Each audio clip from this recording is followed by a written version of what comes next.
Buenas tardes.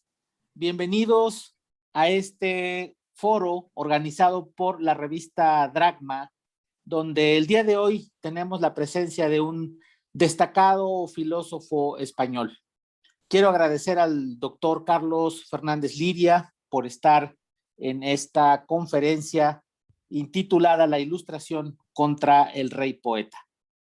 El doctor Carlos Fernández Liria, como lo dije, es doctor en filosofía por la Universidad Complutense de Madrid y es actualmente profesor titular de dicha universidad.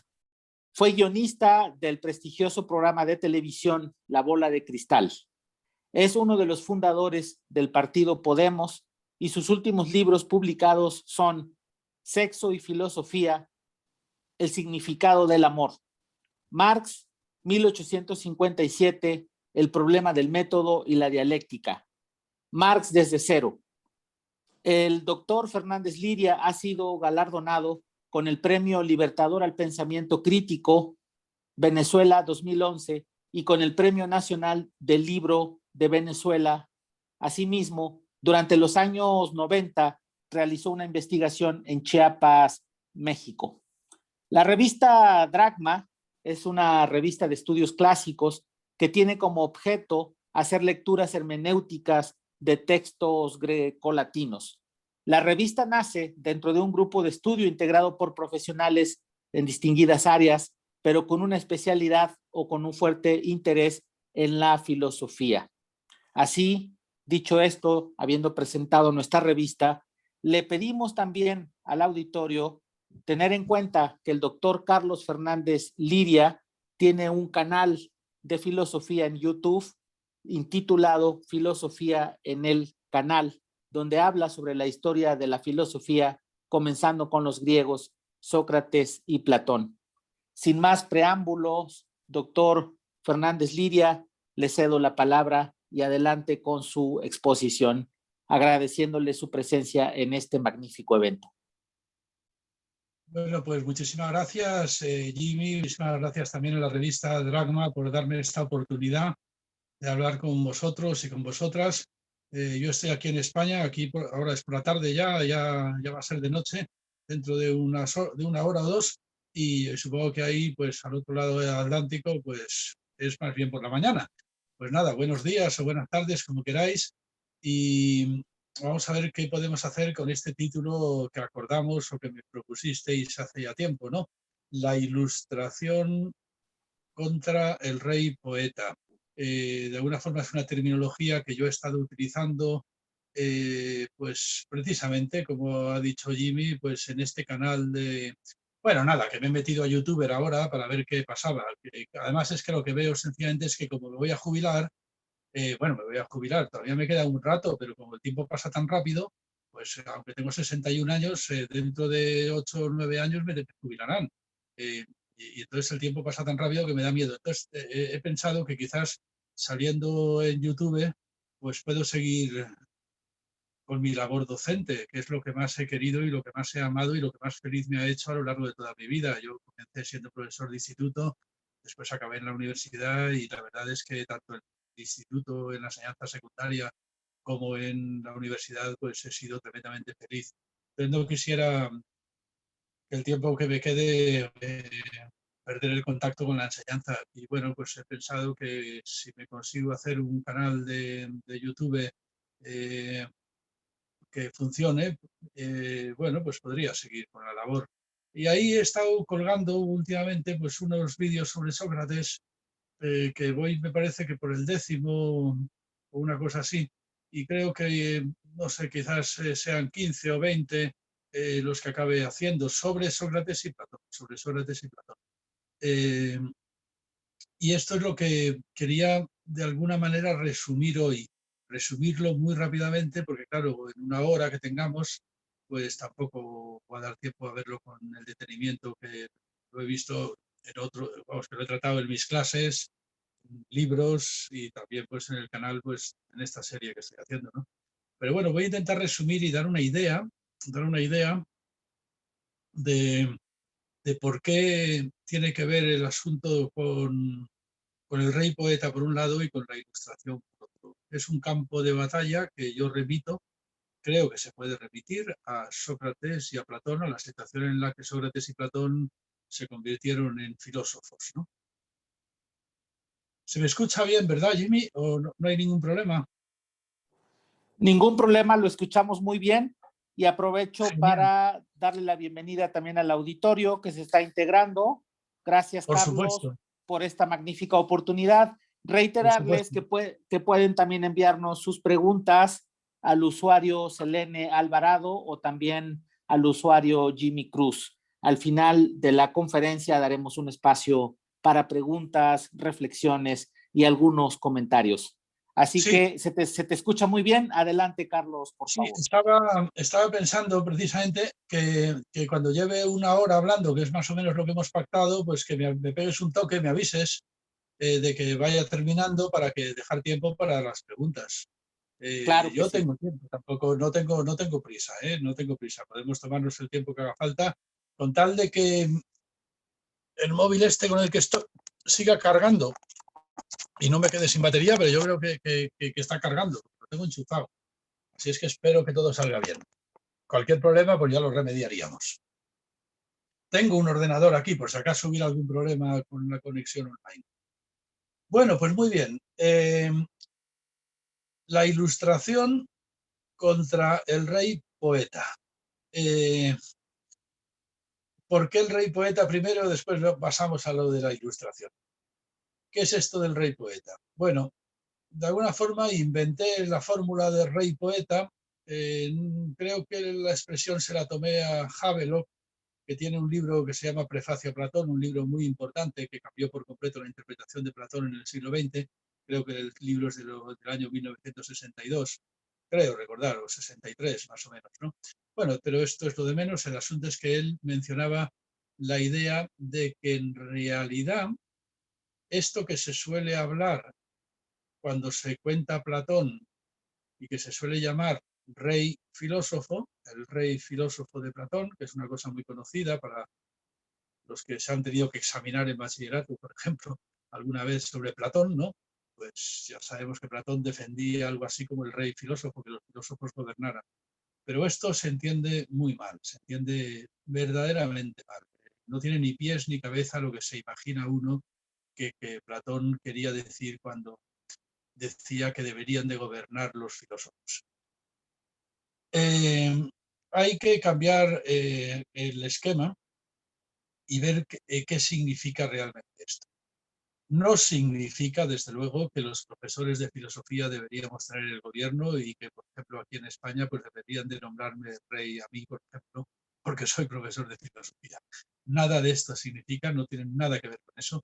Yo creo que es una fórmula que Platón utiliza de forma provocativa para denunciar otra figura que él tiene enfrente y que es la que él está criticando. Y mira por dónde, si a nosotros nos ha parecido alguna vez un poco extravagante esto de que gobiernen los filósofos, pues es que lo que tiene Platón delante es algo así como el rey poeta, que gobiernen los poetas, ¿no? Y esto es desconcertante, si queréis, pero no hay más remedio que intentarlo comprender. Y lo que hay que comprender en primer lugar, esta es la primera cosa el primer enigma que tenemos que resolver a la hora de leer a Platón, es cómo es esto de que quien está gobernando en Grecia, según Platón, son los poetas. Porque es que él está convencido de que son los poetas los que están gobernando en Grecia. Que el rey es un rey poeta. Bueno, que el poder soberano lo tiene la poesía. Y eso es algo que a Platón le parece muy digno de ser criticado. Vale. A ver, ¿cómo puede ser esto? Eh, Veamos, por ejemplo, la República de Platón. Coges el libro décimo, uno de los últimos libros de la República, y Platón nos dice ahí que la desavenencia más importante de la Hélade de Grecia, la desavenencia más importante es la antiquísima enemistad entre filósofos y poetas. Dice, la desavenencia entre la filosofía y la poesía es de antigua data. viene ya de muy lejos, viene ya de muy lejos. Otro dato que podemos tener es que a Sócrates le condenó a muerte una democracia, Atenas, que era en ese momento una democracia, le condenó un juzgado, la asamblea de los atenienses, que en ese momento eran 500 votos que condenaron a Sócrates. La acusación que pedía la pena de muerte contra Sócrates la lleva un poeta llamado Meleto. Meleto era un poeta, había escrito una obra de teatro y era sobre todo pues un poeta. Y es él quien pide la pena de muerte contra Sócrates, es él quien pide la pena de muerte contra Sócrates, quien le acusa precisamente de impiedad, de corromper a los jóvenes, pero al final no se sabe muy bien ni siquiera de qué le está acusando. El asunto es que lo que sí que está muy claro es que hay que matarle como sea. Hasta tal punto hay que matarle como sea, que diré entre paréntesis, esto es una cosa que no sé si todo el mundo sabe, pero que conviene hacer las cuentas algún día, ¿verdad? No sé si sabéis que primero en un juicio en Atenas se votaba la culpabilidad o la inocencia. Y por ejemplo, Sócrates salió culpable por solamente 30 votos. Y después de votar la culpabilidad o la inocencia se votaba la pena. El acusado proponía una pena y el tribunal, y los acusadores, los fiscales, podríamos decir, Meleto en este caso, los poetas, proponían otra, ¿no? Ellos propusieron la pena de muerte y Sócrates pues al final propuso una multa, después de haber soltado un montón de borderías muy interesantes y muy graciosas, ¿no? Pero bueno, lo curioso es una cosa digna de pensarse, lo curioso es, bueno, sabe todo el mundo, tampoco es por si acaso alguien no ha caído en ello, que votaron muchas más personas por la pena de muerte que las personas que habían votado por la culpabilidad. Lo cual es un poco chocante, ¿no? Condenar a muerte a una persona que has votado que era inocente. Hubo muchas personas en la asamblea de los atenienses que dijeron que a ese tío había que condenarle aunque fuera inocente. Así de peligroso se vivía la figura de Sócrates, que incluso siendo inocente había que condenarle a muerte. Esto es una paradoja, o quizás un malentendido, o quizás un gran misterio, o quizás una clave muy relevante para toda la historia de la filosofía. Pero la gran pregunta es, para nosotros, ahora, en esta introducción al problema que estoy intentando hacer, a ver, ¿por qué tenían los poetas contra Sócrates? ¿Qué tenían los poetas contra Sócrates? ¿Por qué le querían muerto? Porque a veces se dice, los grandes enemigos de Sócrates y de Platón fueron los sofistas. Mentira, totalmente mentira. Hombre, claro que sí, que no se llevaba bien con ellos, pero tampoco se llevaba tan mal como para que pidieran la pena de muerte contra él. De hecho, a lo que le acusan a Sócrates, fundamentalmente los poetas, es de ser un sofista. Pero un sofista muy especial, que es el más peligroso de todos. Eso es lo que vienen a decir. Es decir, que la guerra iba más bien entre los poetas y los sofistas, que eran los que estaban enemistados. Y el asunto es que cogen a Sócrates, le cogen ahí el medio como el jueves, y le pegan, vamos, que le pegan de tortazos, pues por un lado y por otro. Los sofistas por un lado y los poetas por el otro, ¿no? Y al final el que acaba pagando los platos rotos, pues es Sócrates.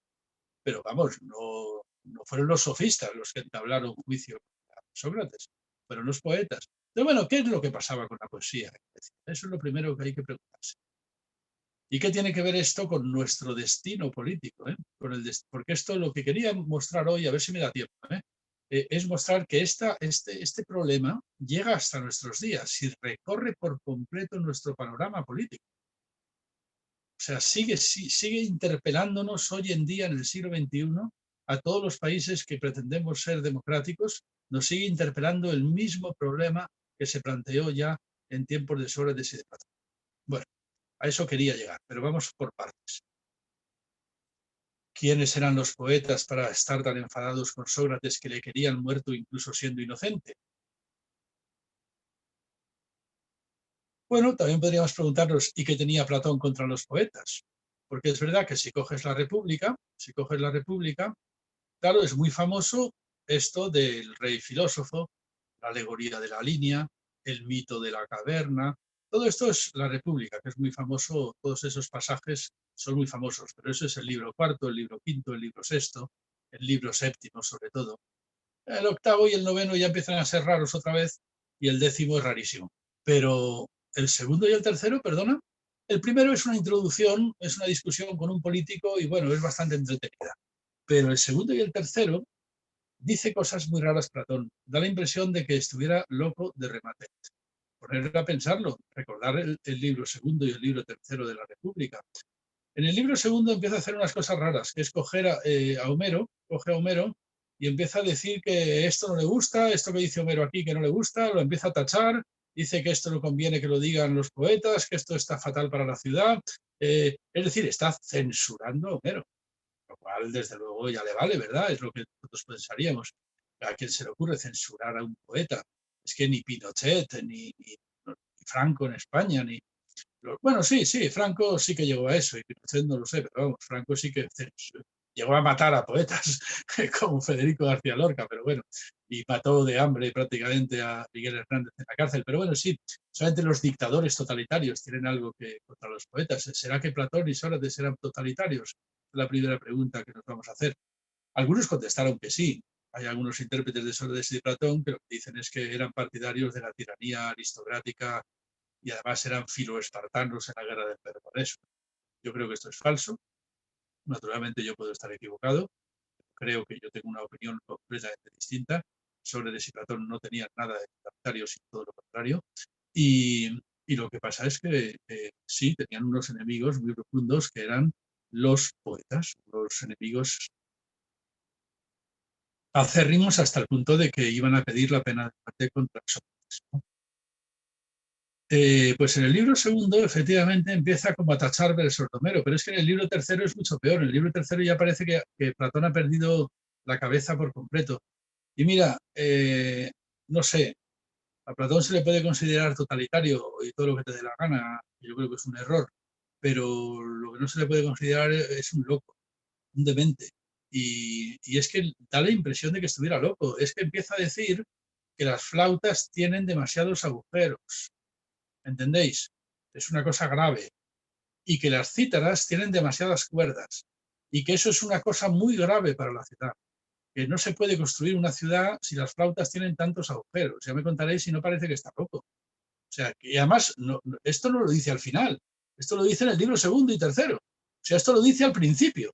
Es decir, es algo así como si quisiéramos hacer una constitución, ¿no? En un país que hubiera hecho una revolución, por ejemplo, yo qué sé, y ahora vamos a hacer una constitución para el país. Y nos reuniéramos todos alrededor de una mesa y dijéramos, a ver, artículo primero de la constitución. Lo más importante, vamos a empezar por lo más importante. ¿Cuántos agujeros debe de tener una flauta? Joder, ¿qué os parece? Una locura, ¿no? Parece una demencia, parece que no, que estaríamos... Eso no es que seamos totalitarios, eso es que estaríamos locos. Bueno, pues es lo que hace Platón. Platón hace eso. Platón lo primero que dice es, a ver, las flautas. Hay un problema muy grave con las flautas en la ciudad. No se puede permitir que tengan tantos agudos.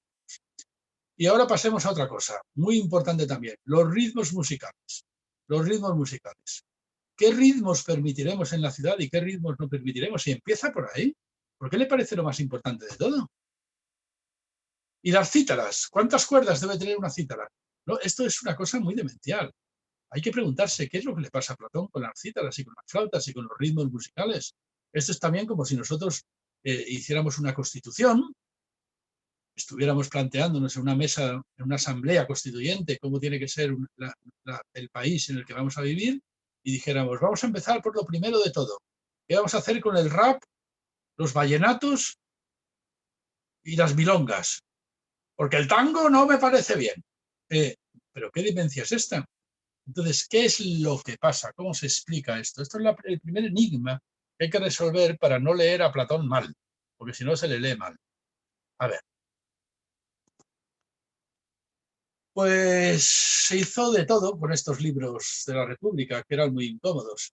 El segundo, el tercero, que lo que hacía era censurar a los poetas y prohibir los ritmos musicales. Y el décimo, en el décimo es peor, ¿eh? En el décimo En el 10º libro de la República, después de haber contado estas maravillas sobre el rey filósofo, el mito de la caverna, el mundo de las ideas, todo esto sí, todo esto es muy bonito y eso lo cuenta todo. Pero lo que no se cuenta tanto es que en el libro 10º lo que dice es, bueno, y ahora que hemos visto lo del rey filósofo y tal y cual, ¿qué haremos con los poetas?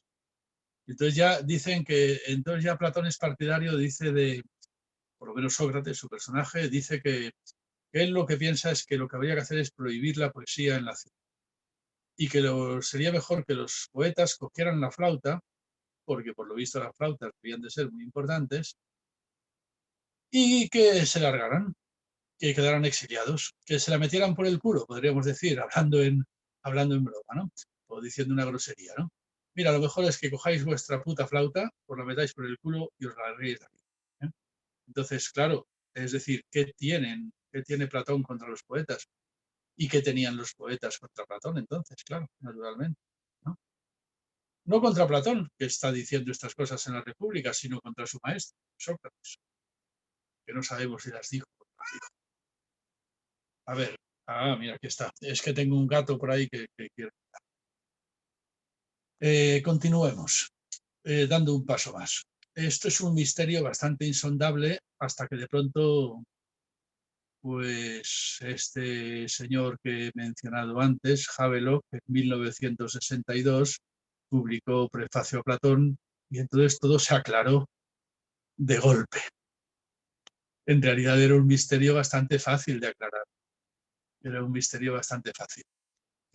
No había más que mirar un poco el mundo griego en el que están viviendo Sócrates y Platón con ojos de antropólogo. Sí, si en lugar de leer a Platón como filósofo lo lees como antropólogo, esto de los flautistas y de la enemistad con los poetas, pues es prácticamente una evidencia, es prácticamente una cosa que viene de suyo. Es elemental, es algo muy elemental para un antropólogo. ¿Qué es lo elemental para un antropólogo? Pues que en una cultura, lo voy a decir despacito para que podamos pensarlo, en una cultura oral, es decir, en una cultura que todavía no está totalmente impregnada por la escritura, y así era el siglo V griego, la escritura todavía no había penetrado por completo, es decir, el pueblo todavía no estaba, podríamos decir, acostumbrado a leer y a escribir. Era todavía una cultura fundamentalmente oral, aunque la escritura estaba generando una crisis impresionante, pero en cualquier pueblo fundamentalmente oral, la ley, las leyes están en verso. Y las leyes se cantan con un determinado ritmo, acompañadas por un determinado instrumento musical. Una flauta, una cítara. Yo en Chiapas, pues me acuerdo de las marimbas. Si tú a un indígena de Chiapas le decías que te cantara las leyes, te cantaba las leyes con una marimba y un guitarrón muy grande, que si ibas siguiendo el ritmo y entonces te las cantaba. Es decir, tenemos que acostumbrarnos a la idea de que en una cultura oral las leyes, es decir, una cultura que no puede o no quiere o no ha probado todavía a escribir sus leyes, o que el pueblo, aunque las leyes estén escritas, no puede leerlas porque el pueblo es todavía mayoritariamente analfabeto, pues las leyes son leyes con ritmo, con música, son leyes que se cantan y están en verso. Por ejemplo, en versos de 16 sílabas, como está Homero, versos de 16 sílabas. Y para formar versos de 16 sílabas, muy rápidamente y de forma muy mecánica, pues hay distintos trucos. Uno de los trucos es, por ejemplo, poner muchos epítetos. Y por eso, si habéis leído a Homero, la Ilíada o la Odisea, pues os recordaréis que siempre suena un poco así. Aquiles, el de los pies ligeros, se acercó a las cóncavas naves justo en el momento en que la aurora de los rosáceos dedos. ¿Por qué tantos epítetos?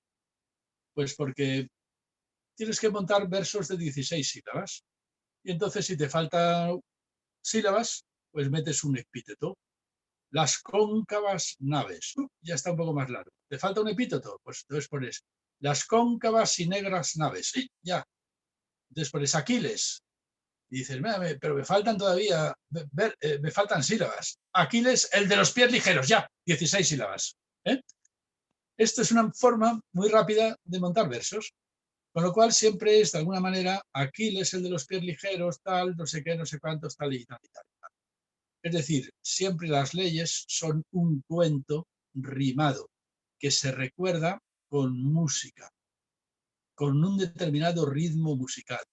Aquiles, el de los pies ligeros, se acercó a las cóncavas. No sé cómo sonaba. Bueno, hay distintos. En internet se puede ver cómo sonaba porque lo canta de alguna manera, pues por ejemplo, Agustín García Calvo, que fue un grandísimo filólogo clásico español que murió hace unos años, ¿no? Agustín García Calvo, muy conocido en España, al menos yo creo que también en Latinoamérica. Este tradujo en verso la Ilíada o la Odisea, no me acuerdo, ¿no? ¿Cuál de los dos fue la que tradujo? Hasta la tradujo en verso e imaginó un poco incluso cómo sería la música con la cual se cantaba la Ilíada y la Odisea. Nosotros podemos ver, por ejemplo, cómo cantan los musulmanes el Corán. Por ejemplo, en Marruecos, si pasas por cerca de una escuela, pues como se pasan mucho rato aprendiéndose de memoria el Corán. Y claro, lo hacen con música y lo hacen con verso, lo hacen con un determinado ritmo, incluso con una determinada cancioncilla y con un determinado baile, que es muy monótono el baile, pero esa, no sé si lo habéis visto alguna vez, empiezan... ¿Eh? Eso es un ritmo, es un baile. Claro, no es un vallenato, no, pero es un baile.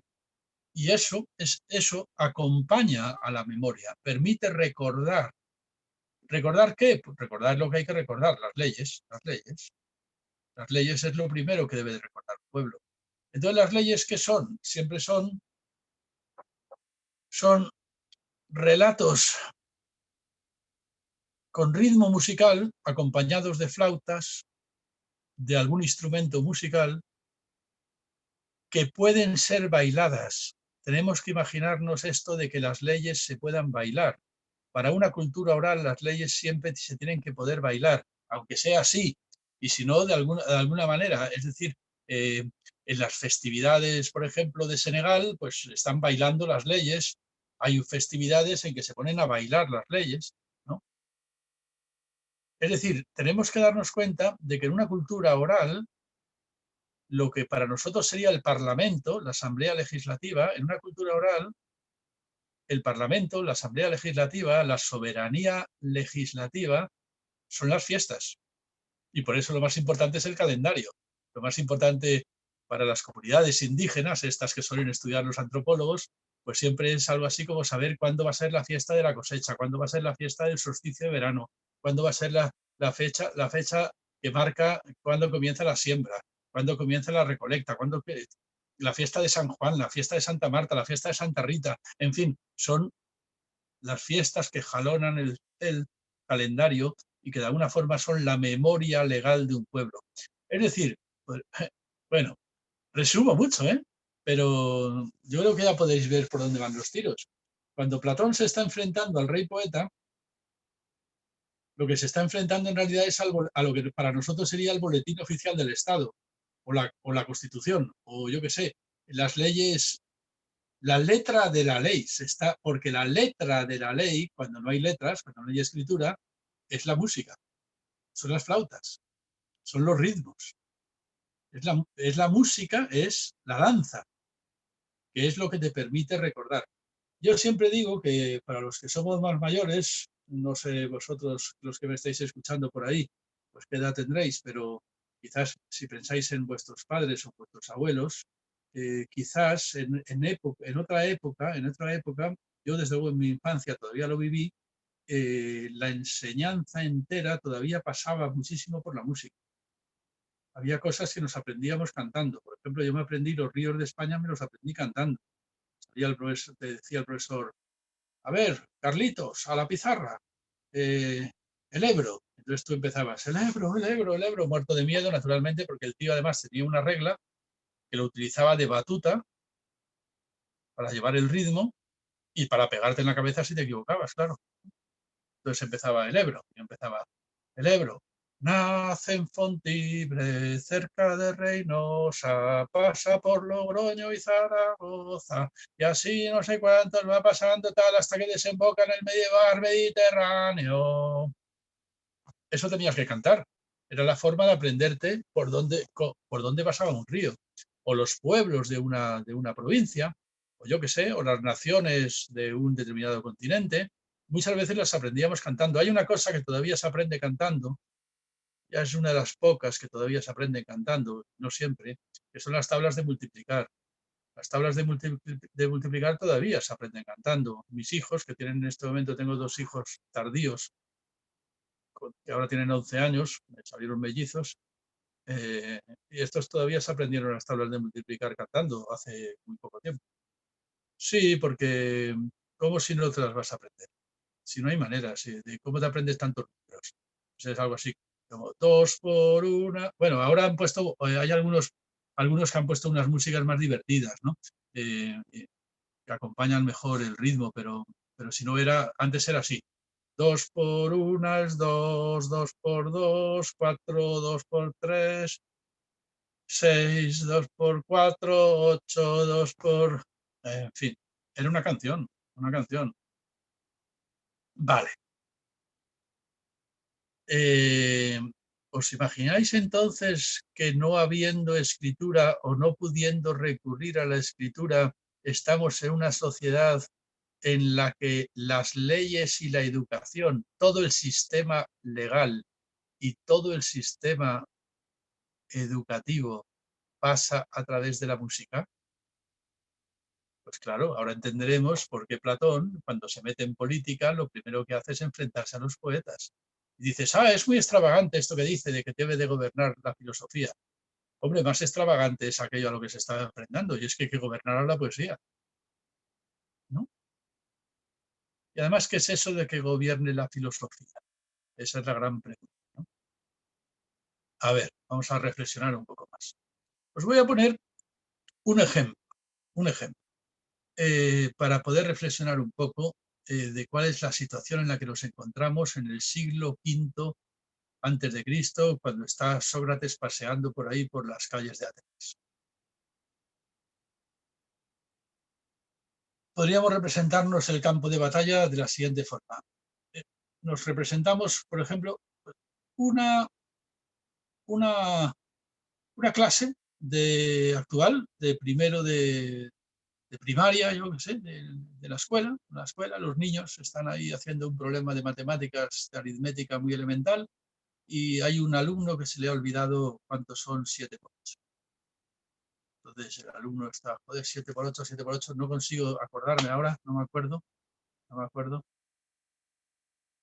Y entonces tiene, yo diría, 3 soluciones. La solución siempre va a ser recordar. Y por cierto, una de las cosas que recordaréis de vuestros estudios sobre Platón en la escuela, en el bachillerato, ¿no? Es que Platón citó eso de que los poetas decían, mira, los poetas, los enemigos, pero sin embargo aquí no, lo que decían no estaba mal, que conocer es recordar. Conocer es recordar una vida anterior, es una cosa que se suele decir mucho cuando pensamos en Platón, ¿no? Conocer es recordar el mundo inteligible, conocer es recordar una vida que vivimos antes de nacer. Bueno, pues esto de recordar, esto de que conocer es recordar, vamos a aplicarlo. ¿Qué 3 maneras de recordar tiene el alumno que se ha olvidado cuántos son 7 por 8 en mitad de un examen? Puede hacer para empezar 2 cosas. Una, empezar 7 por 1, 7, 7 por 2, 14, 7 por 3, 21, 7. Cantar. cantar la tabla. Es verdad que si le ve el profesor le va a decir, fulanito, ¿qué hace usted cantando la tabla? Todavía no se la sabe más que cantando. Ya era hora de que le viniera solo a la cabeza sin necesidad de la musiquilla, ¿no? Bueno, pero el pobrecillo por lo menos así acaba diciendo 7 por 8, 56. Ah, ya se ha acordado. Porque la música te trae la memoria. Es muy difícil recordar una canción sin música. Intentar ensayarlo ahora mismo, no sé, una canción cualquiera, ¿no? Tú empiezas a recordar algo, a ver, vamos a ver, una canción. Pero si no, para recordar la letra tienes que tararearla un poco. Intentar recordar una canción sin tararearla, ya veréis cómo resulta muy costoso. En cambio, empiezas a tararear y te va saliendo. Entonces sí, la música te trae las palabras. La música es el soporte de la memoria. La música es la letra de una cultura que no conoce la escritura, que no la conoce o que no la practica o que todavía no la tiene suficientemente asimilada, como ocurre en la Grecia del siglo V. Vale. Hay otra manera de recordar, naturalmente, que tiene el alumno que se ha olvidado cuántos son 7 por 8, todos la conocemos, ¿no? Es el alumno que lo que pasa es que debajo de la hoja de examen tiene una chuleta, en España decimos chuleta, no sé, un trocito de papel donde ha apuntado de forma fraudulenta la tabla del 7. Entonces, mira ahí, 7 por 8, 56. Lo lee, tal, ya está, resuelve el examen. Ya lo he recordado. ¿Cómo lo he recordado? Gracias a la escritura. Esto es lo único que a Sócrates y a Platón les parece todavía peor que la poesía. Todavía peor que la poesía. Todavía peor que el canto. ¿Por qué? Bueno, pues porque el que te canta una canción, bueno, pues al fin y al cabo te está cantando normalmente una canción muy antigua que ha pasado de generación en generación y que ha acabado siendo un mito que va vertebrando la vida de la comunidad. Pero claro, quien ha mirado una chuleta es que no tiene ningún filtro, es que sencillamente, no sé, ha leído 7 por 8, 56 y es verdad que son 56, pero si la chuleta hubiera puesto 7 por 8, 25, pues habría puesto 25. Es que no ha razonado nada, no ha pensado nada, no ha experimentado nada. Lo único que ha hecho ha sido leer un mensaje que puede estar perfectamente equivocado. Entonces, claro, a ver, esto es muy importante, ¿eh? Hay dos vías políticas que para Platón van a ser nefastas. La poesía, sí, en primer lugar la poesía, porque resulta que con tanto Aquiles el de los pies ligeros y con tanta música y con tanta aurora de los rosáceos dedos y todo esto, tito, por aquí, al final lo que acaba ocurriendo es que Aquiles te empieza a caer bien. Y Aquiles, es verdad, te parece entonces un héroe magnífico y tal, y además esto pasa de generación en generación y son generaciones y generaciones que admiran a un héroe llamado Aquiles. Cuando en realidad lo que diría Platón es, si quitas las flautas, si quitas los epítetos y ves en realidad sencillamente lo que hizo al desnudo Aquiles, Aquiles es un miserable, un canalla y probablemente un violador. No, mirad en la película de Troya. Claro, el protagonista es Brad Pitt y entonces te cae bien. Pero, ¿qué es lo que hace Aquiles? Con la cara de Brad Pitt, pero ¿qué es lo que hace? Entra en un templo, lo profana, se encuentra con una sacerdotisa virgen, como todas las sacerdotisas, y la viola. Claro que como es Brad Pitt, la sacerdotisa se enamora de él en la película. Pero es que Aquiles no era probablemente Brad Pitt, debía de ser un guerrero maloriente, repugnante, repulsivo, que coge a una niña y la viola. Aquiles es un hijo de puta, un canalla, un miserable. Lo que pasa es que con tanta flauta por aquí y por allá empieza a caerte bien. Y sobre todo si le pones la cara de Brad Pitt. Pues es lo que dice Platón. A mí la poesía me parece peligrosa, porque nunca se sabe si está bien o está mal lo que están cantando los poetas. Porque con tanta flauta te confundes. Vamos a quitar las flautas a ver qué pasa. A ver qué es lo que estamos imitando. A ver qué leyes tenemos. A ver qué leyes son las que tenemos. Pero claro, lo segundo, Lo segundo. La escritura. El alumno que ha mirado la chuleta debajo de la hoja de examen. 7 por 8, 56. Esto es mucho peor aún. Porque por lo menos el poeta tiene el filtro de las generaciones. Generación tras generación hemos admirado a Aquiles. Un hijo de puta, pero a base de recordarlo, pues mira, probablemente lo hemos dulcificado y al final acaba cumpliendo un papel entre nosotros. Pero claro, el hecho de que una persona que tenga poder, por ejemplo, un tirano, pueda escribir sus ocurrencias en un papel y decir, y ahora esto se va a recordar sin ningún filtro, sin pasar por generaciones. Esto se va a recordar porque como ya está escrito, puede durar 1000 años.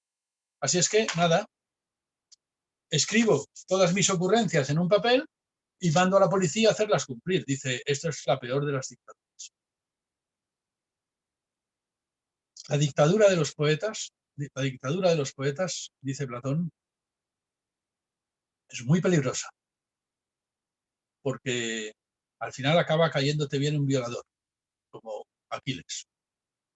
Pero la cultura de la escritura, vamos, la dictadura de la escritura, que cualquier tirano loco, como Calígula, puede poner un papel, una ocurrencia en un papel y decir, y esto se va a recordar porque es la ley, y porque voy a mandar a la policía a hacerla cumplir. Esto es la peor de las dictaduras. Y entonces, ¿qué otra forma de memoria tenemos para recordar las leyes? Ah, vamos al tercer alumno, al bueno, al que diría Platón que es el bueno. ¿Qué es lo que puede hacer un alumno que se ha olvidado cuántos son 7 por 8 en un examen? Bueno, pues puede decir, bueno, me he olvidado cuántos son 7 por 8, pero no pasa nada, porque entiendo perfectamente el concepto de multiplicación, pues sé perfectamente que multiplicar 7 por 8 es sumar 8 veces 7, empieza a hacer puntitos en un papel, hace 7 puntitos 8 veces, los cuenta y le salen 56 y ya lo ha resuelto. ¿Qué es lo que ha hecho? Deducir, razonar. ¿Qué forma de recordar es razonar? ¿Por qué es tan interesante esto de la razón? Porque va en realidad a crear toda una historia llamada la historia de la filosofía, lo que es la reflexión sobre aquello a lo que llamamos razón. Pues porque podríamos también decir que a lo mejor lo ideal sería que los gobernantes, en lugar de legislar cantando o legislar escribiendo, legislaran razonando. Y eso es lo que yo llamaría una democracia parlamentaria que lo fuera de verdad. Así es que mira por dónde al final me salen un Sócrates y un Platón, que fueron los verdaderos inventores de la democracia parlamentaria que nosotros tenemos. Que haya un espacio para la argumentación y la contraargumentación ciudadana, de la cual puedan salir las leyes. Que luego se escriban o no se escriban, eso ya lo veremos si conviene o no conviene. Eso es lo que quería mostrar al final de esta sesión, precisamente con el libro de Consideraciones sobre Francia de Joseph de Maistre, para ver hasta qué punto este problema sigue presente en 1796, cuando él escribe este libro de Consideraciones sobre Francia. Pero también hasta nuestros días exactamente igual. Exactamente igual. El problema sigue ahí. Sigue totalmente. Pero bueno, por decir alguna palabra más sobre el asunto en Grecia, pues nos encontramos con esta batalla entre tres formas de memoria. La memoria de los poetas, la memoria de la escritura, que tiene mucho que ver, por cierto, con la sofística. Los sofistas fueron los primeros que escribieron discursos. Y la poesía, perdón, y la memoria de los filósofos, que se supone que es la argumentación y la contraargumentación. Que gobierne la filosofía, que gobiernen los filósofos, es algo así como que gobierne la argumentación. Que la argumentación y la contraargumentación, eso a lo que llamamos razonar, pues esté en la cúspide del poder político. Esto es lo que yo llamaría ilustración. Ilustración. Claro, estoy colocando la ilustración en Sócrates y Platón, lo cual es anacrónico. La ilustración, como todos sabemos, pues es un movimiento filosófico que acompaña a las grandes revoluciones burguesas en el siglo XVII y XVIII, ¿no? Vale, sí, pero hay que pensar en una cosa, que los ilustrados del siglo XVIII se reclaman a sí mismos herederos de Sócrates y de Platón. Así es que no es tan anacrónico. Son ellos. Es Robespierre, es Montesquieu, es Diderot, es d'Alembert, son los grandes ilustrados los que se reclaman herederos de Sócrates y de Platón. Es decir, los que se reconocen ahí, los que de alguna forma dicen estar guante lanzado a la historia de la humanidad por Sócrates y por Platón. El guante de la ilustración. La ilustración recogió un guante, el guante del rey filósofo, lanzado a la historia de la humanidad por Sócrates. Bueno, esta es mi tesis, que no es solamente mía, por supuesto, pero sí que es verdad que es muy discutible y que habría muchas personas que estarían de acuerdo conmigo, por supuesto, ¿no? Pero bueno, esta es mi interpretación, la lectura. De alguna forma, mira, en el canal de la filosofía en canal, como lo he llamado, pues ahí estoy siguiendo un poco este hilo conductor a ver qué pasa. Y todavía no he logrado dar el paso que tengo que dar ahora. O sea, que en realidad ya voy ganando terreno, a pesar de que ya llevo 10 capítulos. Y sin embargo, ahora voy a adelantarme con un paso de gigante, porque ¿qué pasa si nos trasladamos a 1796 y leemos Consideraciones sobre Francia de el conde Joseph de Maistre, ¿no? Maistre, ¿no? Mestre, queráis decir, ¿no? Joseph de Maistre. ¿Era un conde? No, creo que era un conde, no un marqués, sino un conde, ¿no? Un conde exiliado, por supuesto, por culpa de la revolución, se fue a San Petersburgo porque si no le cortaban la cabeza, claro, por la guillotina. Y escribió este libro magnífico que representa muy bien el problema. Es un libro magnífico, pero tremendamente reaccionario, claro, naturalmente, ¿no? Bueno, es un libro muy querido pues, en España al menos, por los que están en contra de la modernidad. Pues no sé, podríamos decir, los católicos preconciliares, los que están en contra del Concilio Vaticano II, por ejemplo, en España, que hay muchos, los carlistas españoles, tal, pero bueno, en Latinoamérica también nos encontraremos un poco este fenómeno, ¿no? Son algo así como los antimodernos, pero no porque sean comunistas, sino porque son católicos, ¿no? Y el catolicismo auténtico, pues tampoco puede tragar con el capitalismo, ¿no?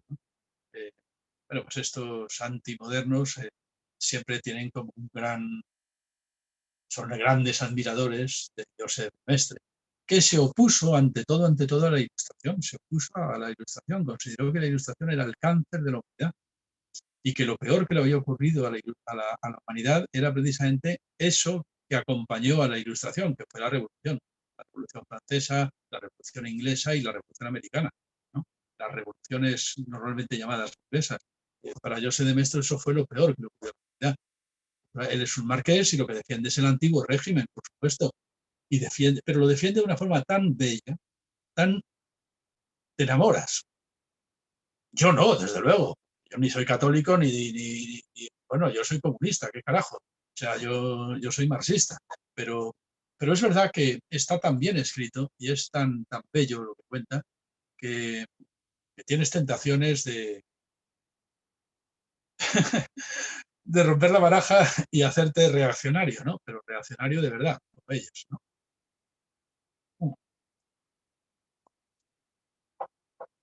Este libro está escrito en 1796. En el 89, sabéis, se ha dictado la Declaración de los Derechos del Hombre y del Ciudadano, se ha hecho revolución, se ha tomado la Bastilla. En el 91 se ha redactado una Constitución. En el 93 se redacta otra, que es la Constitución jacobina, porque han ganado los jacobinos. Robespierre, en definitiva. Viene el terror, el llamado terror, ¿no? Yo no me llamaría el terror, pero bueno, ¿no? Y él está horrorizado, naturalmente, con lo que está pasando en Francia. José de Maistre está horrorizado.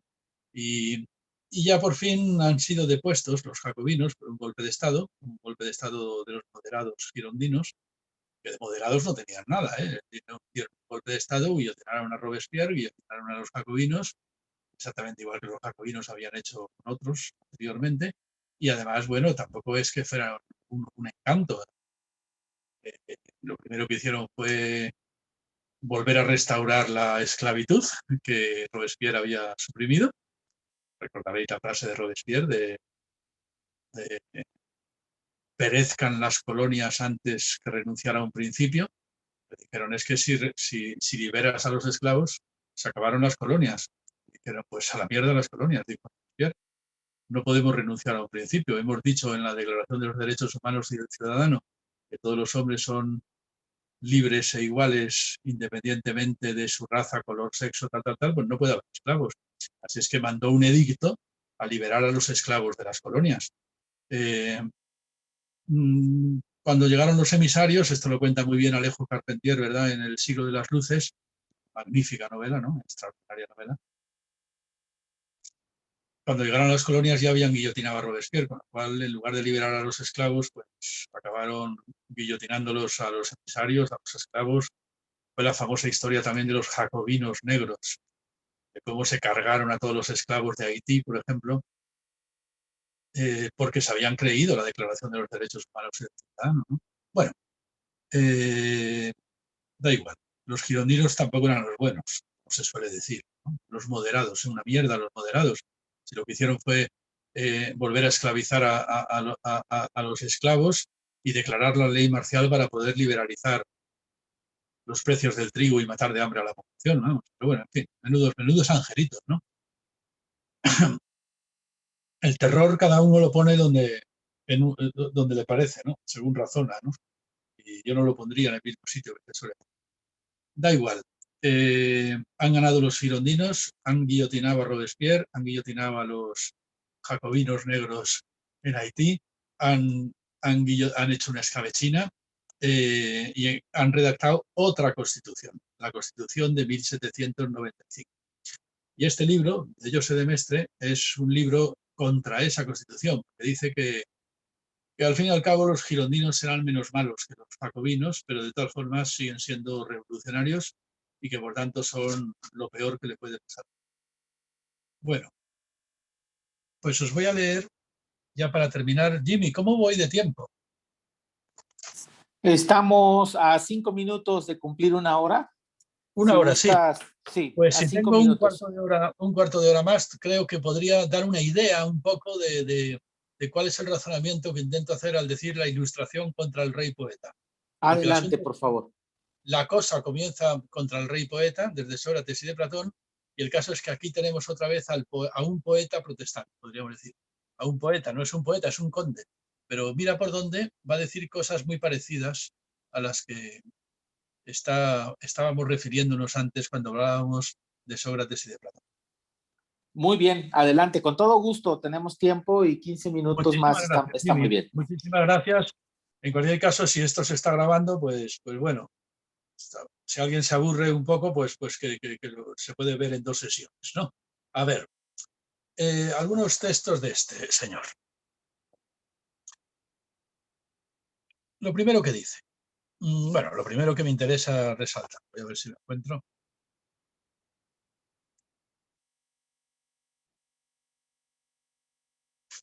Dice, daros cuenta de que es un conde exiliado en San Petersburgo, contando cómo ve las cosas de la Revolución Francesa, incluso ahora que los girondinos han guillotinado a los jacobinos, podríamos decir, ¿no? Dice que la cosa va a ir igualmente mal, que la cosa no tiene remedio hasta que no vuelva el rey, es su tesis, hasta que no se restaure la monarquía. Dice, fijaos, dice él, en los trabajos de 3 asambleas nacionales francesas. ¡Qué prodigioso número de leyes! Dice, ha habido 3 asambleas nacionales desde el 89 al 95. Es decir, 3 asambleas constituyentes. Esto a él le parece insólito. 3 3 constituciones. 3 constituciones. Dice, y mirad, desde el 1 de julio de 1789 hasta el mes de octubre de 1791, la Asamblea Nacional promulgó 2.557 leyes. La Asamblea Legislativa en 11 meses y medio promulgó 1.712 leyes. La Convención Nacional, desde el primer día de la República hasta el 4 de brumario del año cuarto, 26 de octubre del 95, ha promulgado en 57 meses 11.210 leyes. En total, 15.479 leyes.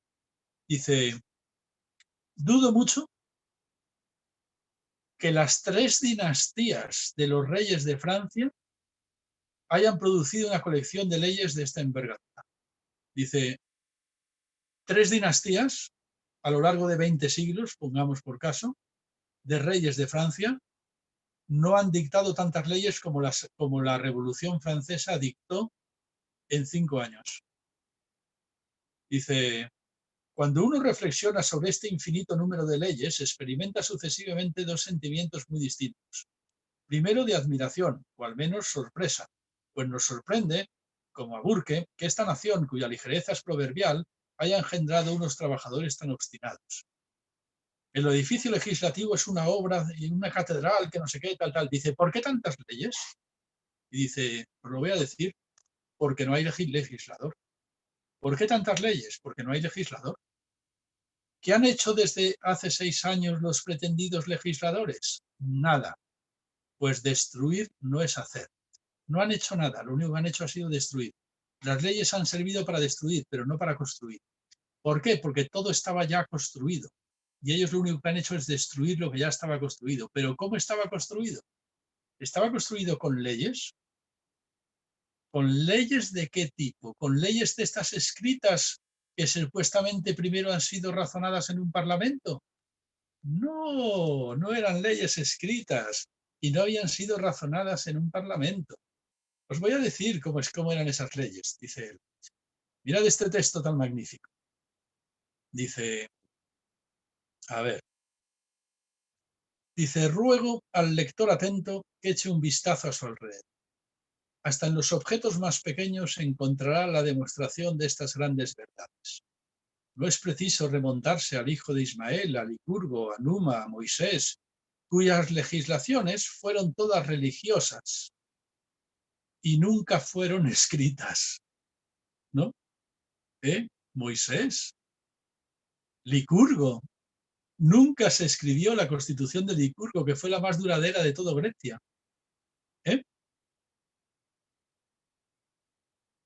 Dice, y ni siquiera hace falta pensar en Moisés o en Licurgo. No. Pensemos, dice, en una festividad popular, en un baile rústico. Con eso es suficiente. Pensemos en un baile rústico en una festividad popular.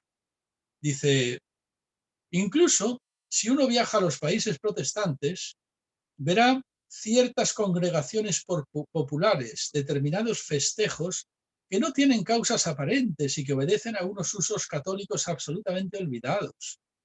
En sí mismas, esa suerte de fiestas no tienen nada moral, nada respetable. Pero no me importa.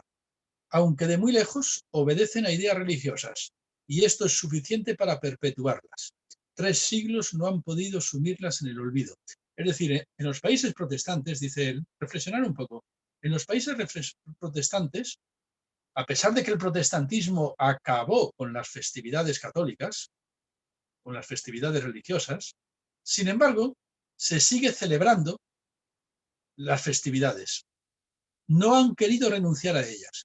Son fiestas insignificantes. Por ejemplo, no sé, la noche de San Juan se encienden hogueras, por lo menos en España se hace y en muchos países también.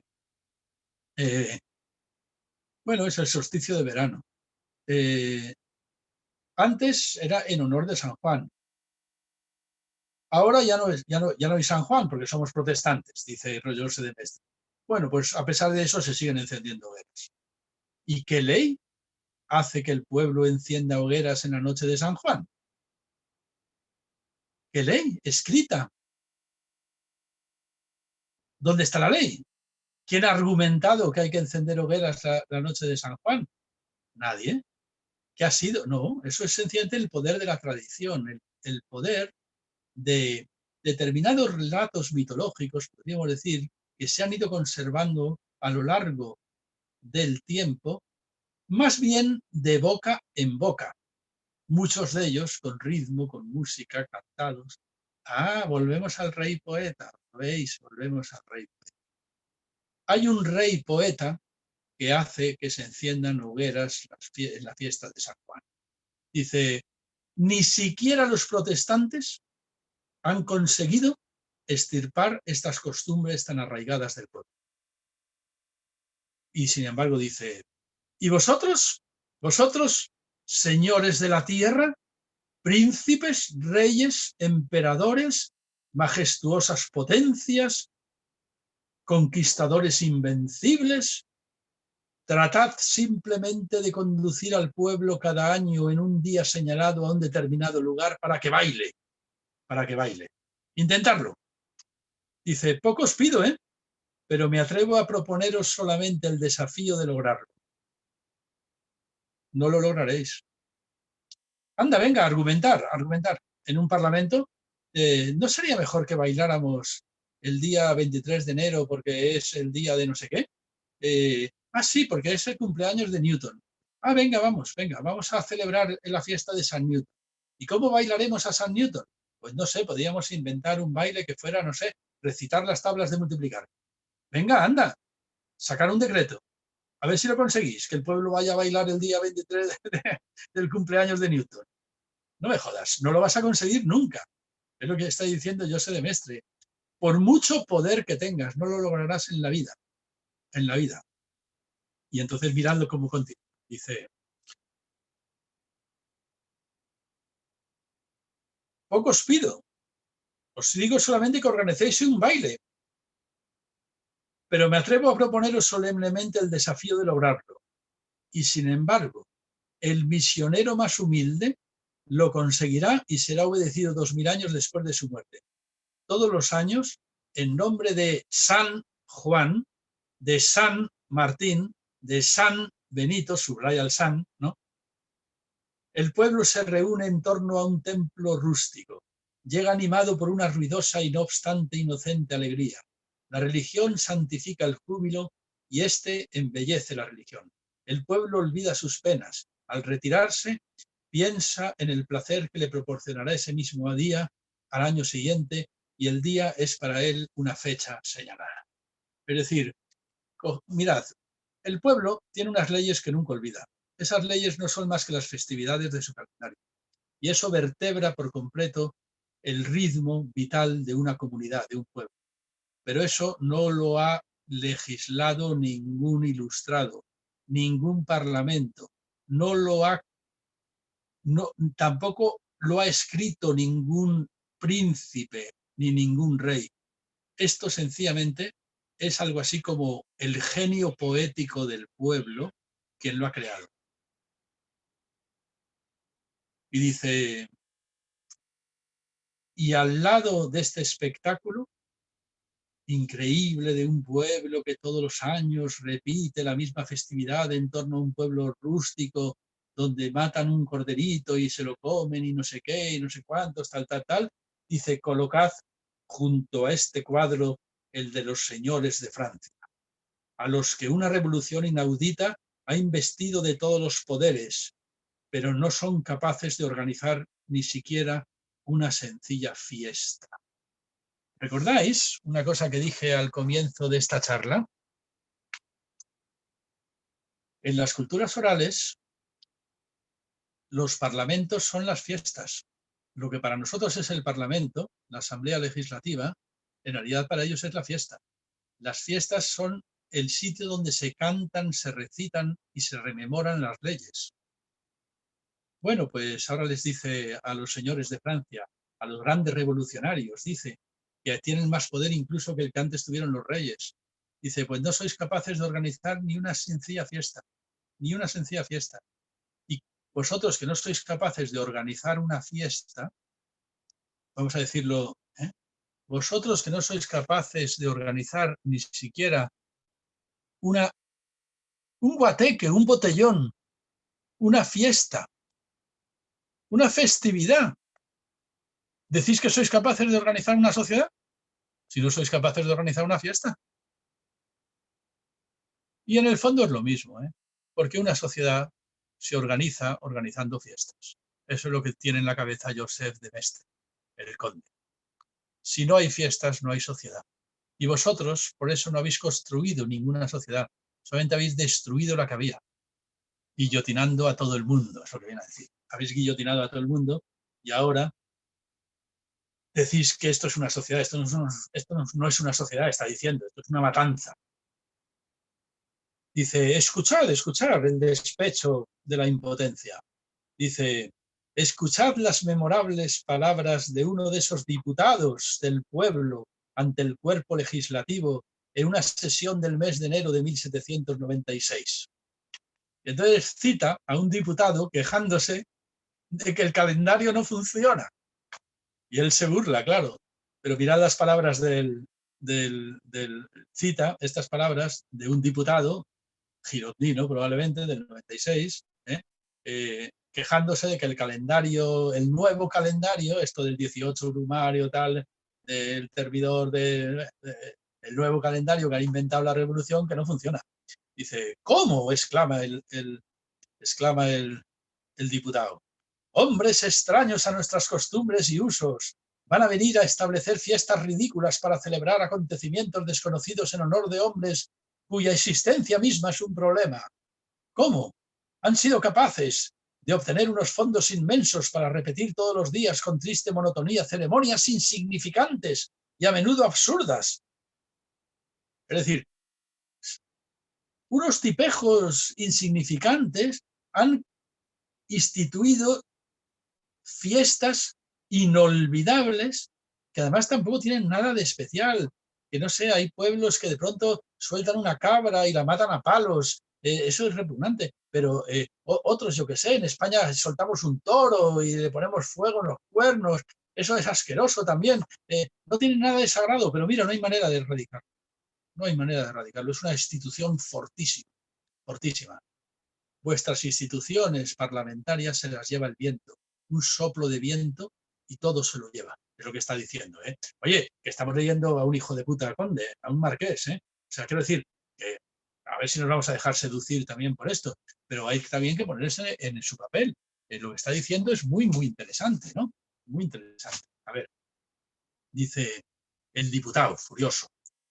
O sea, personas insignificantes establecieron ceremonias insignificantes que no hay manera de erradicar.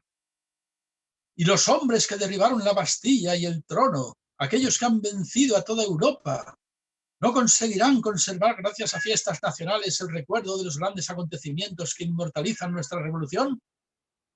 Es decir, nosotros no hemos conseguido crear una fiesta, a pesar de que hemos vencido a Europa, de que hemos cortado la cabeza a un rey, de que hemos, joder, y no somos capaces de organizar una fiesta. Pues de esto es de lo que se está burlando Joseph de Maistre. Dice, pues claro que no lo vais a conseguir, porque es que las sociedades no se organizan organizando fiestas, porque las fiestas tienen que ser creadas por el espíritu del pueblo, sin necesidad de argumentar, de parlamentar, sin necesidad tampoco de escribir. Tanto la escritura como la argumentación son perjudiciales para la constitución de un pueblo. Esto es lo que está manteniendo Joseph de Maistre a toda costa. O sea, cuanto más argumentes, más débil será la institución que estás creando. Esto lo dice textualmente. Voy a ver si encuentro el texto, que no vendría mal leerlo con sus propias palabras, porque escribe muy bien. Dice...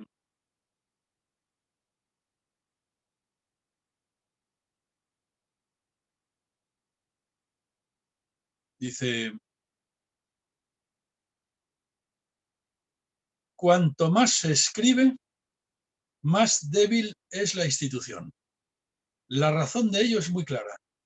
Las leyes son simples declaraciones de derechos y solo hay que declarar los derechos cuando se los ataca.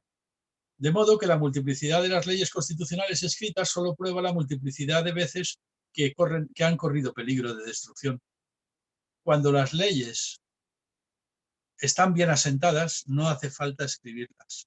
Incluso llega a proponer lo siguiente, dice: aunque las leyes escritas no sean sino declaraciones de derechos anteriores, no obstante es muy necesario que todo cuanto pueda ponerse por escrito se ponga.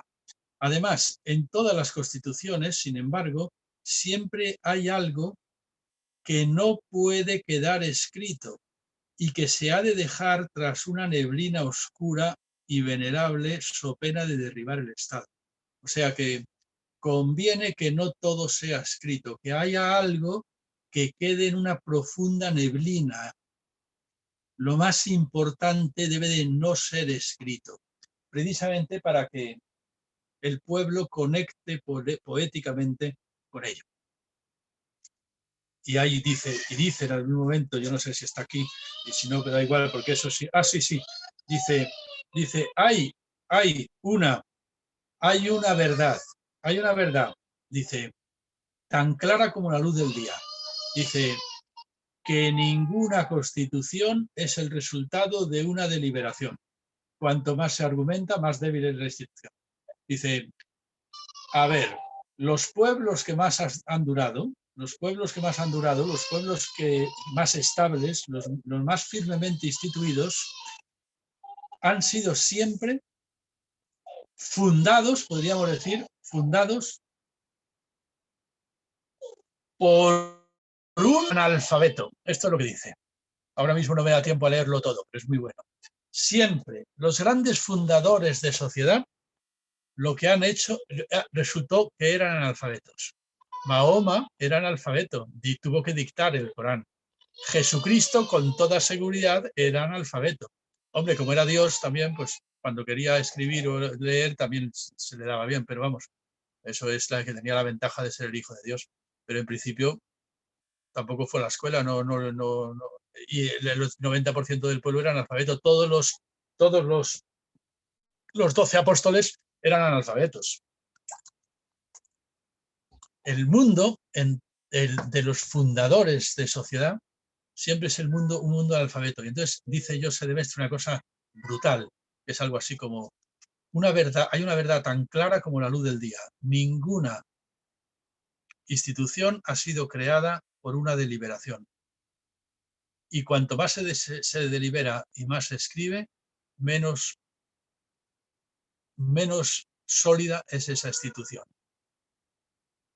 Dice, para crear instituciones, para crear sociedades, para hacer lo que quiere hacer la Asamblea Constituyente, crear una sociedad, siempre ha ocurrido las cosas de la siguiente forma.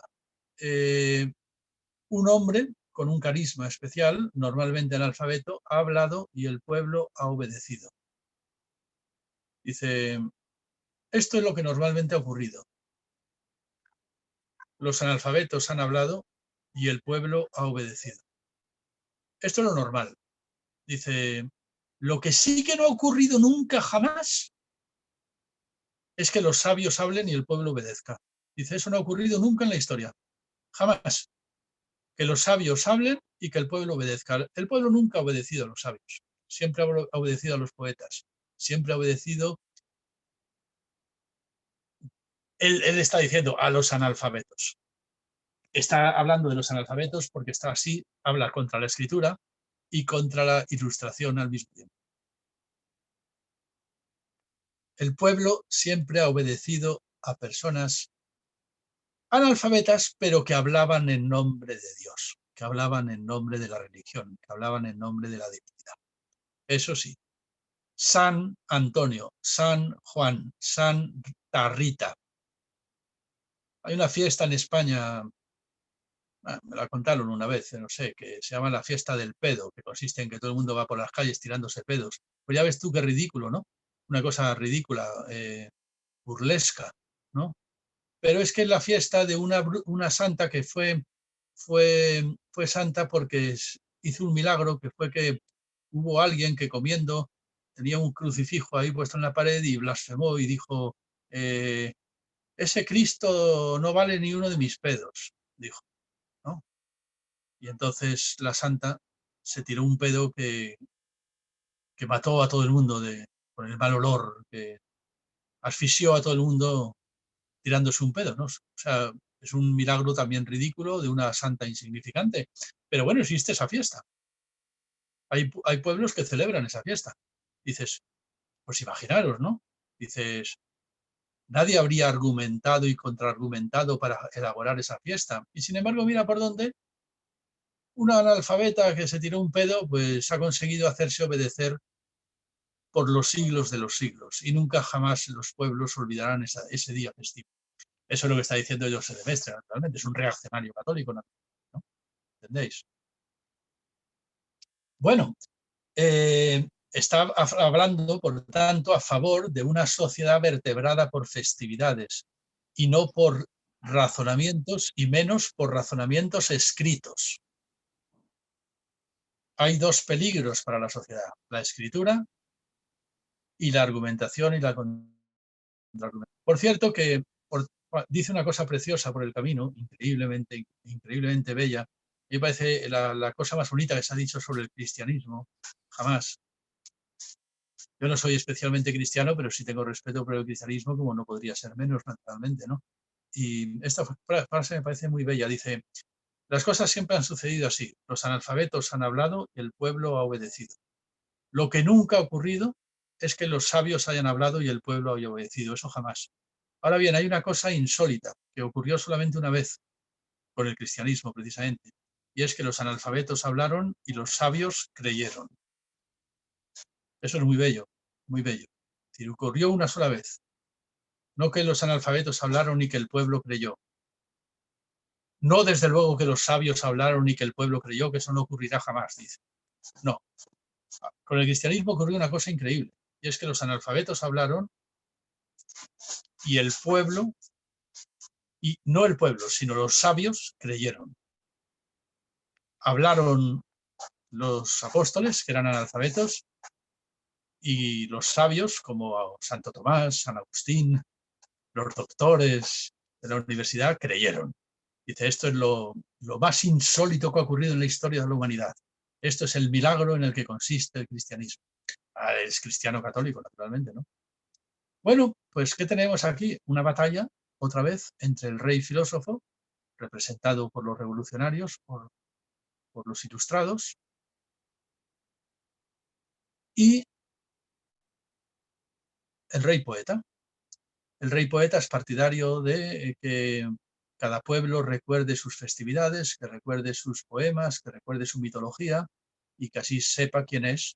No sé, pues en España unos son gallegos, otros son andaluces, otros son catalanes, porque recuerdan las poesías que vertebran su comunidad, ¿no?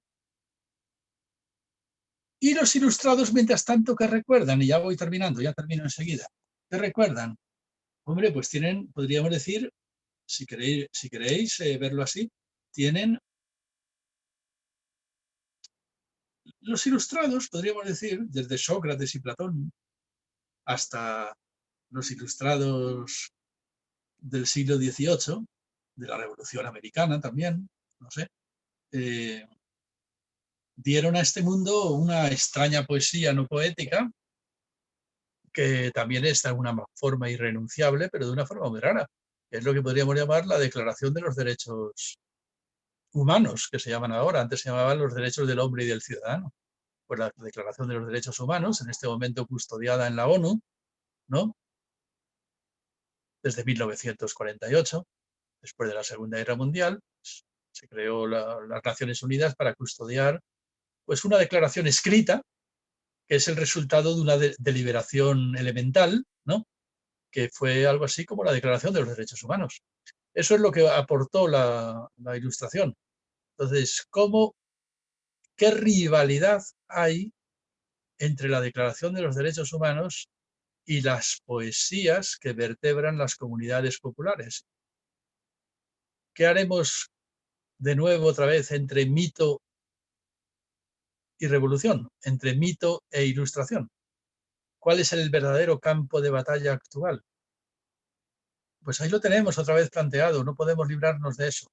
Para mí, por ejemplo, pues no sé, yo diría la Declaración de los Derechos Humanos es irrenunciable, claro, y también es verdad que tú no puedes suprimir las festividades de un pueblo, porque entonces el pueblo no es que se vuelva loca, es tanto como hacer desaparecer ese pueblo. Entonces habrá que llegar a algún término medio, habrá que llegar a alguna forma de ensamblar las dos cosas, habrá que llegar a alguna manera de reconciliar a Sócrates y Platón con los poetas que expulsaron de la ciudad y que condenaron a muerte a Sócrates. Y esto pues se ha intentado políticamente a lo largo del siglo XX y del siglo XXI pues, con distintos procedimientos y no siempre han salido bien. Claro, esto, no sé, podemos pensar, por ejemplo, qué fue el peronismo en Argentina, qué fue, no sé, el chavismo en Venezuela, allá en el siglo XXI, finales del XX. Y en el fondo, ¿qué fue Podemos, por ejemplo, en España? Partido del que ha dicho Jimmy que yo fui cofundador. Bueno, sí, en parte sí. Lo único que pasa es que me peleé enseguida con Pablo Iglesias, que es el... Me peleé enseguida y bueno, pues sí, claro. Quiero decir que en este momento no estoy en Podemos, porque, bueno, porque me echaron, ¿no? A mí y a unos cuantos más. A casi todos, en realidad. Hasta que se quedaron los 4 gatos que quedan ahora. Pero vamos, no es por hablar de Podemos, pero sí Podemos lo que sí que se planteó es que había que conseguir aunar un mensaje de reivindicación parlamentaria democrática con lo que ellos llamaron el populismo. El populismo, que es algo así como, bueno, preguntemos al pueblo también en qué lenguaje se le puede hablar, qué lenguaje habla el pueblo, qué lenguaje habla el pueblo, a ver si podemos nosotros también aprender el lenguaje del pueblo, porque no podemos estar todo el tiempo argumentando y contraargumentando en esperanto, porque en esperanto sí será será una lengua muy interesante, vamos, una lengua que servirá para una comunicación universal, pero nadie tiene interés de hablarla, porque no tiene la emotividad popular, el esperanto. Bueno, no tuvo éxito, el esperanto no tuvo éxito. Y en cambio la gente ama su lengua.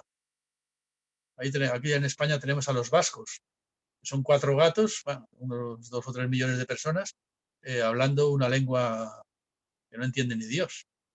Pero aman esa lengua más que nada en el mundo. 40 años de franquismo, 40 años de represión, 40 años de dictadura, no consiguieron erradicar el vasco, a pesar de que se intentó a toda costa. Pues ahí siguen hablándolo, ¿no?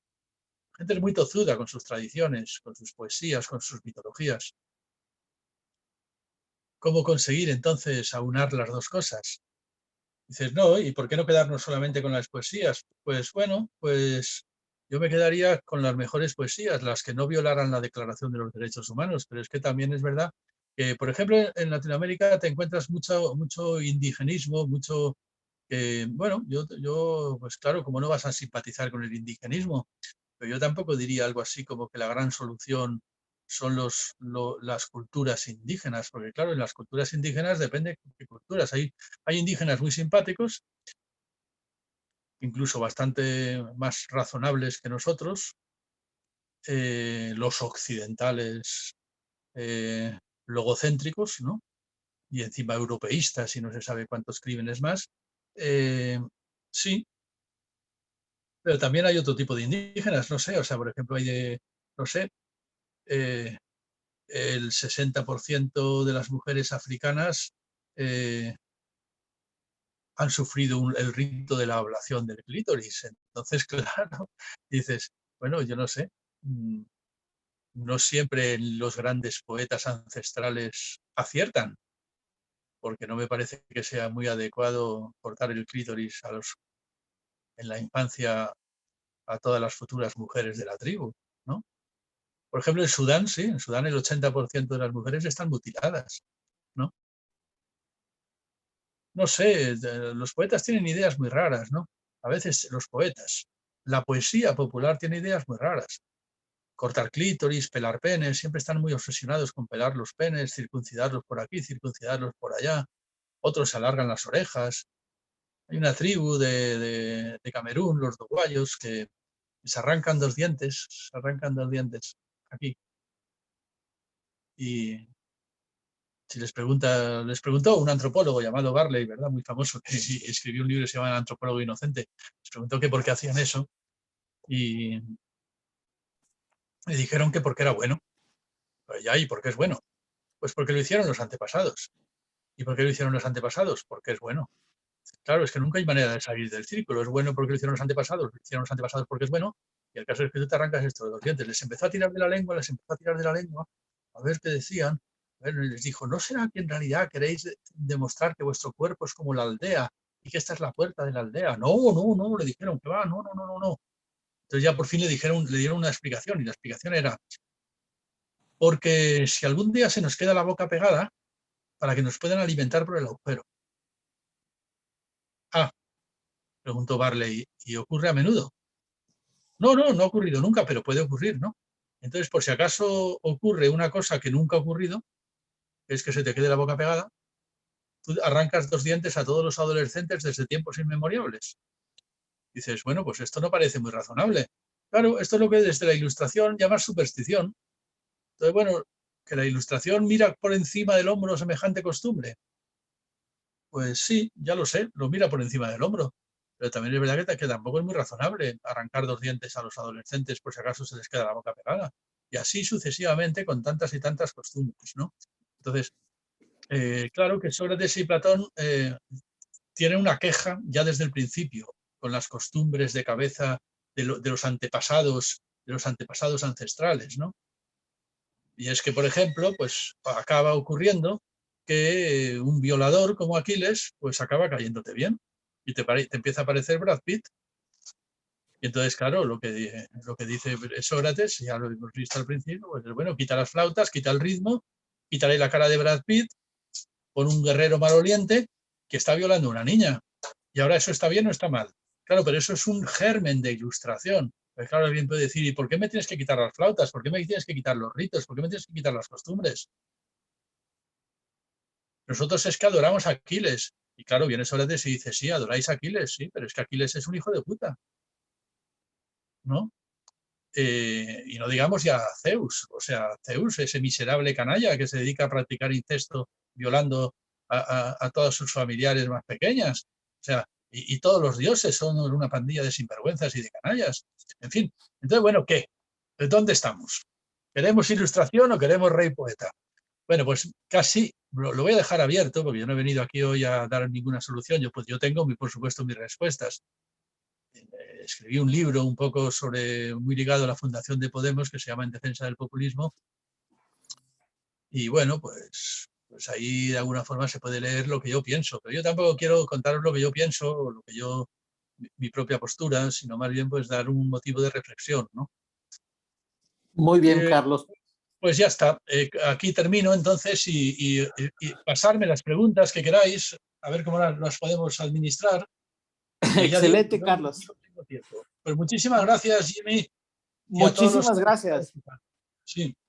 Carlos, interesantísima reflexión sin lugar a dudas y es parte de lo que hacemos también en Dragma. Nos gusta mucho hacer estas reflexiones, incluso de las reflexiones que van surgiendo y del conocimiento que vamos conquistando también dentro del grupo de estudio en Dragma, se van conformando los números de la revista. Actualmente contamos con 4 números publicados y en marzo salió nuestra última edición dedicada precisamente a la Ilíada, del gran poeta Homero. Pues la revista, sí, qué importante, y además aprovecho para decir que la revista es totalmente gratuita, la pueden solicitar en el correo de dragmarevista@gmail.com o también en nuestras redes sociales.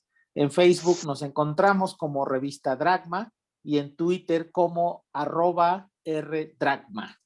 Para darte una idea, en el último número tenemos los siguientes artículos. La tradición de Hera, por Selene Alvarado. Preámbulo a un preguntar acerca del porqué a la Ilíada, por Mark Ananda. De cierta forma, la cólera también fue de Aquiles, por Julián Bastidas. Lo épico del destino, por Damián Díaz. Y por una Helena, escrito por Josafat Montes. Pues los invitamos a leer la revista Dragma, también los invitamos a todos a seguir las interesantísimas reflexiones de Carlos Fernández Liria en su canal en YouTube, Filosofía en el Canal. Carlos, tenemos algunas... Canal, la filosofía en canal, perdón, sí, claro. Exacto, sí, filosofía en canal. Filosofía en Canal, que además para hacer un canal de filosofía y de hablar de la filosofía de manera tan amena como esta plática que nos has dado, tiene, la verdad, miles de vistas cada video, lo cual me encanta porque quiere decir que hay un interés y hay un apetito por la filosofía en todo el mundo. Pues sin más preámbulos, yo daría pauta para que Selene nos haga las preguntas y dar el micrófono también a algún participante que quiera hablar directamente, quiera expresar su pregunta. Abrimos micrófonos y cámaras para este interesante diálogo. Adelante, por favor. Muchas gracias, Jimmy. Gracias por la conferencia, Carlos. Sin duda muy interesante.